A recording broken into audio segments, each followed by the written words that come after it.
কথায় বলে ভালো হোক বা মন্দ, কর্ম কাউকে ছাড়ে না। ভালো কর্ম হলে যেমন দ্বিগুণ হয়ে ফেরত আসে, খারাপ কর্ম হলে তার 3 গুণ হয়ে ফেরত আসে। নমস্কার, আমি পিউ মুহূর্ত নামে একটি পেজ চালাই। আজ শনিবার আর এখন বাজে সকাল 6:30। আমি ঘুম থেকে উঠে দেখি আমার বর পড়াতে চলে গেছে। সকালে যাবতীয় বাসি কাজ করে আমিও চলে যাব পড়াতে। আজ দিনটা দেখি মেঘলা, ঘুম থেকে উঠেই দেখি কেমন মেঘ করেছে। কোনো ঠিক নেই, একটু বড় রোদ উঠতেও পারে। সকালবেলা বিছানা ভালো করে পরিষ্কার করে ঘরে জানলাগুলো খুলে দিচ্ছি। যদিও বা আমার ভীষণ ডাস্ট অ্যালার্জি, সবসময় জানলা খোলা হয় না, কিন্তু সকালবেলাটা চেষ্টা করি জানলা খোলার।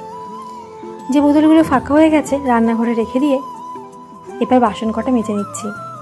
একদম শুরুতে কর্মের কথা বলছিলাম না, আমাদের খারাপ কর্মের জন্য যখন আমাদের সাথে খুব খারাপ হয়, সেই সময় যে মানুষগুলো আমাদের পাশে দাঁড়িয়ে থাকে তারা আসলে আমাদের আরও একটা সুযোগ দেয় ভালো কর্ম করার জন্য। এই যে আমার বর ছাতু বানিয়েছে, দুজন মিলে খেয়ে এবার আমি পড়াতে যাব।